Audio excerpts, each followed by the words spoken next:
अगर आप इस देश में एसटी, एससी, ओबीसी कैटेगरी से आते हैं यानी बहुजन समाज से आते हैं तो आप अंधविश्वास, पाखंडवाद पर भी नहीं लिख सकते और अपने अधिकारों की बात भी नहीं कर सकते। इस देश का जातिवादी सिस्टम कैसे जाति को देखकर काम करता है, आज इसका जीता जागता सबूत हम आपको दिखाएंगे। सोचिए, बहुजन समाज से आने वाले तमाम वो पत्रकार जो सरकार से सवाल पूछते हैं, पहले उनको डराने का प्रयास किया जाता है। उसके बाद भी अगर आवाज़ बंद नहीं होती है तो चैनलों को ही बंद कर दिया जाता है। भारत में फेसबुक, यूट्यूब जैसे पेज को डीमोनेटाइज कर दिया जाता है ताकि यहाँ की पब्लिक उनको देख ना पाए। और सोचिए, इसके साथ साथ तमाम वो चैनल जैसे मॉल्टिक्स हुआ, जनता लाइव हुआ, राजीव निगम जो कॉमेडी करते हैं, 4 PM जो सरकार से सवाल पूछते हैं, विपक्ष की भूमिका में रह के जनता के हित में जो काम होते हैं सरकार के, अगर उस पर कोई सवाल पूछ दे तो सरकार के साथ साथ प्रशासन व्यवस्था को भी मिर्ची लग जाती है, क्योंकि सवाल पूछना पिछले 11 सालों में एक अपराध माना जा रहा है। ऐसा ही कुछ हो रहा है फिर से इस देश में। क्राइम ब्रांच ने बहुजन समाज के निखिल चावड़ा को गिरफ्तार कर लिया है। गिरफ्तार किस लिए किया है कि उन्होंने एक पोस्ट लिखा जिसको कह दिया गया कि आस्था का विषय, भावनाओं को ठेस पहुंची। आए दिन बाबा साहब के पोस्टर के साथ, फोटो के साथ एडिटिंग के माध्यम से शर्मनाक एडिटिंग कर बहुजन समाज को अपमानित किया जाता है, लेकिन क्राइम ब्रांच वहां पर आंख मूंद कर सोता रहता है। वही बात करें बाबा साहब की मूर्तियों को किस तरीके से तोड़ा जाता है, और अब तो भगवान बुद्ध की मूर्तियों को तोड़ा जा रहा है, उनके मुंह पर स्याही पोती जा रही है। ये कौन लोग हैं और कैसी कुंठित मानसिकता है इन लोगों की जो विचारों से नहीं लड़ पा रहे, वो किस तरीके से महापुरुषों की मूर्तियों को तोड़ने का काम कर रहे हैं। दलित कैटेगरी से आने वाले लोगों को गिरफ्तार कर रहे हैं। बहुजन समाज के लोग कर्मकांड, पाखंडवाद पर भी लिख दें तो सोचिए लोग किस तरीके से आस्था का नाम देकर उनकी गिरफ्तारी करवा देते हैं। क्राइम ब्रांच ये गिरफ्तारी अवैध है। निखिल चावड़ा ने कहीं ब्राह्मण से कहीं महापुरुष भगवान का नाम नहीं लिखा, ना ही कोई उनकी फोटो को इस्तेमाल किया, लेकिन बहुजन समाज से आने वाले निखिल को गिरफ्तार कर लिया। उनकी पोस्ट परशुराम का नाम एक भी बार नहीं है और ना ही उनकी कोई फोटो इस्तेमाल की है। AI का एक फोटो ट्विटर X की पोस्ट में उन्होंने इस्तेमाल किया, ना नाम लिखा, ना किसी धर्म का नाम लिखा, ना किसी जाति का नाम लिखा, ना किसी एक विशेष टाइटल से आने वाले लोगों का नाम लिखा। फिर भी लोगों की भावना आहत हो गई और क्राइम ब्रांच अहमदाबाद ने उनको गिरफ्तार कर लिया, जिसकी रिहाई को लेकर सोशल मीडिया पर जमकर जो है वो लगातार लोग आवाज़ उठा रहे हैं। और सोचिए, ये तस्वीरें देखिए, इस तस्वीर में बाबा साहब को किस तरीके से नीला मेंढक बनाया हुआ है। तमाम तरीके का आपत्तिजनक पोस्ट बनाकर लोग किस तरीके से जातिवादी कुंठित मानसिकता का प्रदर्शन करते हैं, लेकिन ऐसे लोगों पर कोई कार्रवाई नहीं होगी, ऐसे लोगों को कोई जेल नहीं भेजा जाएगा, ऐसे लोगों को कोई ना क्राइम ब्रांच देखता है, ना प्रशासन देखता है, ना सत्ताधारी लोग देखते हैं, क्योंकि ये विशेष वर्ग से आते हैं। देखो, ये जातिवादी मानसिकता वाले लोग संविधान निर्माता का खुलेआम अपमान कर रहे हैं, मगर इन पर कोई कार्रवाई नहीं होती। ये दलित होते तो अब तक जेल की सलाखों के पीछे होते। जब निखिल भाई ने इन मनुवादियों पर, जातिवादियों को जवाब देना शुरू किया तो जातिवादियों ने जेल भिजवा दिया। तो बहुजन समाज के लोग अपनी प्रताड़नाओं का भी अगर रिप्लाई करेंगे, उनका जवाब देंगे, तो ये भी भावना और आस्था का खेल माना जाएगा, क्योंकि इस देश में आप दलित हैं, इस देश में आप शोषित वंचित है, तो आप अपने अन्याय के खिलाफ भी आवाज़ नहीं उठा सकते हैं। प्रियंका भारती लिखती हैं, सत्ता का इतना दुरुपयोग आज से पहले कभी नहीं हुआ। आए दिन बाबा साहब का अपमान किया जाता है, मगर इनके खिलाफ पुलिसिया कार्रवाई न होती। दलित समाज के युवा ने ज़्यादा सांस भी लेने पर कार्रवाई हो जाती है। तो सोचिए, निखिल चावड़ा को फिर से जमानत दी जाए, उनको बाहर किया जाए, इसको लेकर सोशल अकाउंट यानी ट्विटर X पर हैशटैग चलाया जा रहा है। गुजरात के दलित युवा निखिल चावड़ा की गिरफ्तारी बेहद निंदनीय है। उनका गुनाह सिर्फ इतना है कि वो अम्बेडकरवादी हैं और पाखंड, अंधविश्वास के खिलाफ समाज को जागरूक कर रहे हैं। सामाजिक न्याय और हाशिए पर खड़े समुदाय की आवाज़ उठाने वाले बहुजन समाज को इस तरीके के निशाना बनाया जा रहा है। यह बेहद शर्मनाक है। अगर आप गोबर पूजना चाह रहे हैं और गोबर को खाना चाह रहे हैं, मूत्र पीना चाह रहे हैं, तो ये आपकी आस्था का विषय है, लेकिन मैं गोबर को गोबर ही कहूँगी। ये मेरी वैज्ञानिक तर्कवाद दृष्टि है, लेकिन इसको लेकर लोगों को ये तक समझ नहीं आ रहा कि क्या सही है क्या गलत। पाखंड का बोलबाला करने वालों को आस्था का, उनकी भावनाओं का सहारा दे दिया जाता है। वहीं अगर अंधविश्वास पर कोई बोल देता है तो किस तरीके से प्रशासन गिरफ्तार कर लेता है और वेस्ट बंगाल में देश के प्रधानमंत्री का जमकर विरोध हो रहा है। सोचिए किस तरीके से महंगाई, बेरोजगारी लगातार आसमान छू रही है। बंगाल में ऐसे प्रचार हो रहा है, सिलेंडर और पेट्रोल पंप की अर्थी निकाली जा रही है।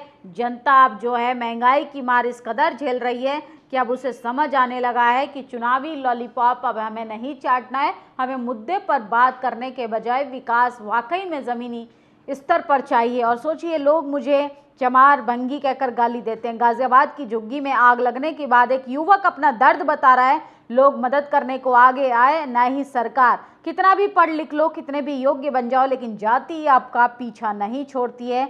सोचिए जाति है कि इस देश में जाति नहीं, ये देश कृषि प्रधान देश के साथ साथ जाति प्रधान देश भी है। और ये खबरें हम आपको इसलिए दिखाते हैं क्योंकि टीवी अखबार में जो बैठे पत्रकार हैं उनमें इतना साहस नहीं कि वो इन तमाम खबरों पर सत्ताधारियों से सवाल पूछ पाएं। आए दिन संविधान का अपमान किया जाता है, आए दिन बाबा साहब का अपमान किया जाता है, आए दिन पिछड़े नेताओं का अपमान किया जाता है, तब कार्रवाई नहीं होती। जब दलित समाज का व्यक्ति काल्पनिक चीज़ों पर कुछ लिख देता है, बोल देता है, उन पर तुरंत कार्रवाई हो जाती है। तो ये देश का जातिवादी सिस्टम है कि आप अगर एक विशेष वर्ग से आते हैं तो आपको प्रोटेक्ट में किया जाएगा और आपको संविधान निर्माता का भी अपमान करने का अधिकार है, आपको संविधान की गाली देने का भी अधिकार है। लेकिन आप दलित, एसटी, एससी, ओबीसी, अल्पसंख्यक समाज से आते हैं तो आप अपने संवैधानिक अधिकारों की भी बात नहीं कर सकते हैं। तो एक देश में दो कानून लागू हैं और किस तरीके से आज़ादी के 78 साल बाद अधिकारों की बात करने वाले नागरिकों को वंचित, शोषित बना दिया गया है। अगर आप सरकार की आलोचना करेंगे, अगर आप पाखंड के खिलाफ लिखेंगे, अगर आप कर्मकांड के खिलाफ लिखेंगे तो आपको सांस लेने भी नहीं दिया जाएगा। और सोचिए बाबा साहब की मूर्ति के बाद अब जो है भगवान बुद्ध के पीछे पड़ गए हैं। गौतम बुद्ध की मूर्तियों पर कैसे स्याही पोती जा रही है। मनुवादी सोचो कि हमारे पुरखों की विरासत से डरते हैं, तभी तो गौतम बुद्ध, गुरु रविदास और डॉक्टर अम्बेडकर की मूर्तियों के साथ साथ कथित छेड़छाड़ जैसी घटनाएं सामने आती हैं, जो सिर्फ एक मूर्ति का हमला नहीं बल्कि सामाजिक न्याय, समानता, भाईचारा के मूल्य पर चोट है।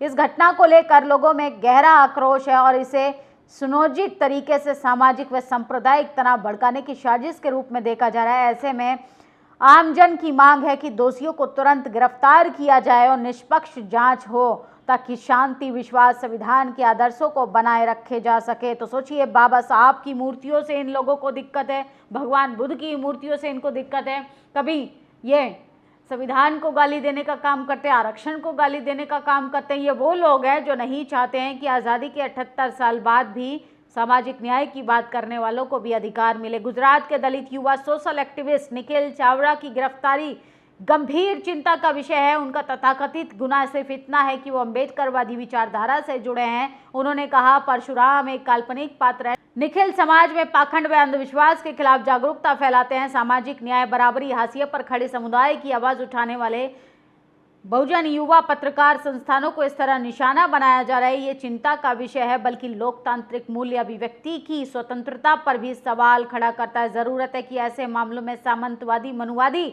मानसिकता नहीं बल्कि तार्किकता और वैज्ञानिक सोच के साथ निष्पक्ष बरती जाए तथा न्याय व्यवस्था पर भरोसा बनाए रखने के लिए हर नागरिक के साथ इंसाफ जरूर हो। तो सोचिए सोशल एक्टिविस्ट निखिल के साथ किस तरीके से बर्बरता की जा रही है। गुजरात पुलिस ने उन्हें गिरफ्तार कर लिया क्योंकि आज़ादी का महत्व, अभिव्यक्ति की आज़ादी का महत्व तो सिर्फ एक विशेष वर्ग के लोगों के है। और बीजेपी ने गुजरात से सूरत से स्पेशल ट्रेन चलाई है। इस ट्रेन में पश्चिम बंगाल के लोगों को भर भर कर वोट करने के लिए ले जाया जा रहा है। ये वही सूरत है जहाँ पर एक दिन पहले वहाँ के मजदूर एलपीजी महंगे होने की वजह से लाठियां खा रहे थे, पलायन करने के लिए मजबूर हो रहे थे। और सबसे ज़्यादा मजदूर वर्ग से आने वाले जो लोग थे वो बिहार और यूपी के थे।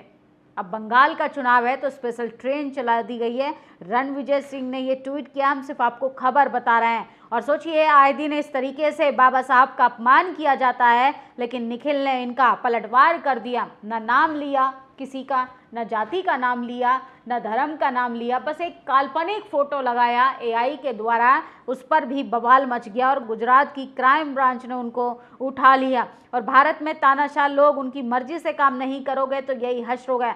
एक प्रेमी जोड़े को देखकर सोचिए किस तरीके से तालिबानी तरीके से उनके बाल काट दिए गए हैं, उनको पीटा जा रहा है, लड़की को सरेआम पीटा जा रहा है। ये सीधा तौर पर रूढ़िवादी परंपराओं का जीता जागता सबूत है कि सम्मान और आज़ादी का नाम देकर किस तरीके से दूसरों के अधिकारों को कुचलने का काम करते हैं। और ये लोग कहते हैं कि हम संस्कार, परंपरा, संस्कृति को बचाने का काम कर रहे हैं, जब संविधान सबको तमाम समान अधिकार देता है। ये कौन लोग हैं जो समाज के ठेकेदार बने हुए हैं? और निखिल चावड़ा अगर बहुजन समाज से ना होते तो उनको भी गिरफ्तार नहीं किया जाता, तो बहुजन समाज से आने वाले लोगों को बड़ी कीमत चुकानी पड़ रही है। चाहे नेशनल दस्तक हो, जनता लाइव हो, तमाम वो लोग जो सरकार की नीतियों की पोल खोलते हैं, जो पाखंडवाद, विज्ञानवाद पर बात करते हैं, तर्कवाद पर बात करना चाहते हैं, अंधविश्वास की पोल खोलना चाहते हैं, तो इस देश में सबसे बड़े अपराधी आप ही को माना जाएगा, क्योंकि शिक्षा की बात करना सबसे बड़ा गुनाह इन 11 सालों में हो गया है।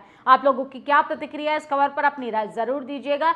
शुक्रिया। दस्तक की आपसे गुजारिश है कि अगर इसको बचाना चाहते हैं तो नेशनल दस्तक को सब्सक्राइब करने के लिए रेड कलर के सब्सक्राइब बटन को दबाएं, फिर बेल आइकन की घंटी दबाएं। नेशनल दस्तक को बचाने के लिए बहुत जरूरी है कि हर खबर को शेयर करें, लाइक करें, कमेंट जरूर करें।